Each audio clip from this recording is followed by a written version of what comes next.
안녕하세요. 블로그 포스팅 연습 사례로 알아보는 임대차 묵시적 갱신, 계약갱신 청구권 시작해보도록 하겠습니다. 안녕하세요. 부천구 독산동 독산역 인근 이편한 세상 독산 더 타워 단지 내 이편한 타워 부동산입니다. 그게 쉬운 일이었다면 그 속에서 아무런 즐거움도 얻을 수 없었을 것이다. 그러니 계속해서 그림을 그려야겠다. 빈센트 반 고흐의 말이에요.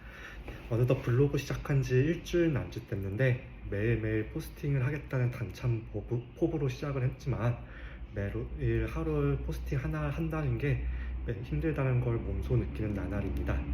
그래도 꾸준함을 중요하게 여긴 방고의 명언처럼 블로그를 포스팅해 보도록 하겠습니다. 주택 임대차 관련 상담을 하다 보면 가장 많이 받게 되는 문의 중 하나는 묵시적 갱신이고, 최근 들어서는 계약갱신 청구권에 관한 문의도 많습니다. 이 편한 타워 부동산은 언제나 그래왔듯이 자세한 설명보다도 부동산 실무 사례와 경험을 통해 최대한 쉽게 설명해 보도록 하겠습니다. 우선 묵시적 갱신, 주택과 상가 내용이 조금 다른데 주택 위주로 설명을 해보겠습니다.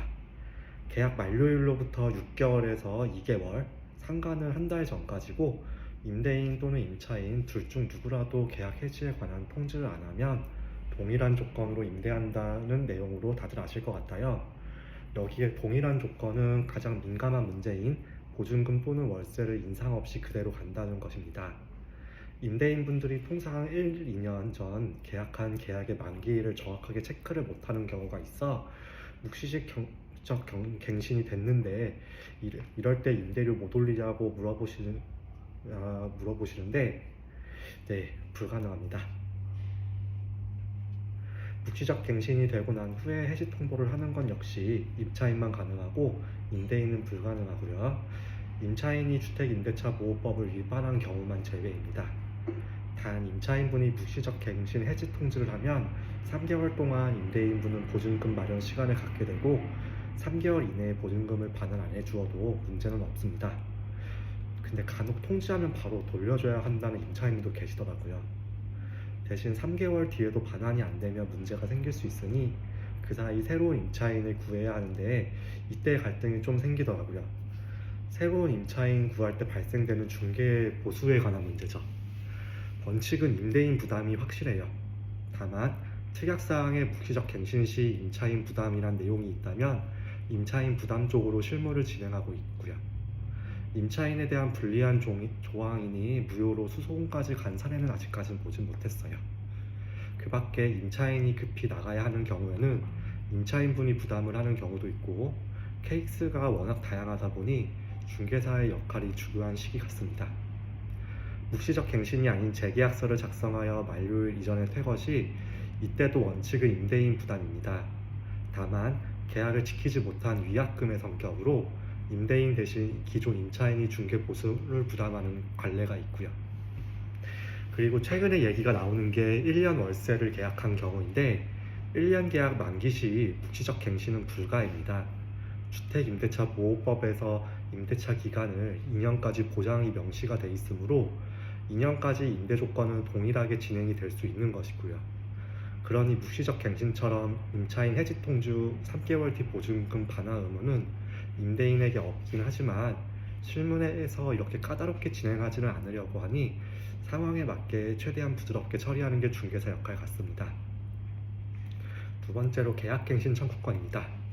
임대차 3법이 시행된 2020년부터 얘기가 많았던 조항으로 계약 만료 6개월에서 한 달 전까지지만 이제 2달 전까지로 다시 바뀌었고 통보를 해야 합니다. 묵시적 갱신과 통보 기간이 다르다 보니 보통 2달 전에 같이 체크하는 편이지만 임차인분이 한 달 전까지 번복 가능하시고요. 다만 번복하면 현장에서는 문제가 생기는 경우가 많을 거라 그런 상황은 중개사로서 좀 피하고 싶고요. 그만큼 번복은 신중하셔야 하고 그에 따른 책임이 있을 수도 있습니다. 기본 내용은 임대차 계약 2년이 종료된 경우에 임대인의 특별한 사정, 예를 들면 직접 실거주하는 것 같은 그런 사정이 없는 한 임차인의 2년 더 거주하는 것을 보장하라는 권리이고, 그와 동시에 임대료 인상을 5%까지 한도로 정한 건데 월세 보증금만 5% 제한이 아닌 보증금의 월세를 100 곱한 금액을 더한 금액의 5% 제한입니다. 그러다 보니 몇몇 임대인분께서 관리비를 이용하여 임대료를 제한 없이 올리려 하셨는데, 이미 뉴스에서도 많이 나온 사례라 이거는 이제 나라에서도 다 주의를 타고 있는 상태이니 하시면은 다 돌려내야 되는 상황이 나올 수 있습니다. 그리고 앞으로 중개대상물 확인 설명서에 관리비에 대한 내용도 적히므로 중개사분들이 앞장서서 이런 방법은 막아야 하고요.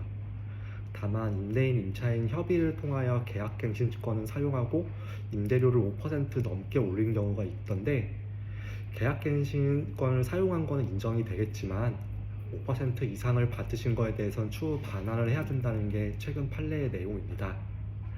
또한 시행되고 시간이 지나면서 계약갱신권을 사용한 후의 상황에 대해서 얘기가 나오는데, 예를 들어서 계약갱신권을 쓰면서 5%를 인상을 했었고 그 후 재계약을 하면서는 시세에 맞게 10%를 인상을 했고, 그 다음번에 재계약 시 계약갱신 청구권을 쓸 수 있냐의 여부인데, 10% 올리면서 새로운 계약이 시작되었으니 쓸 수 있다고 하시는 분들이 의외로 많더라고요.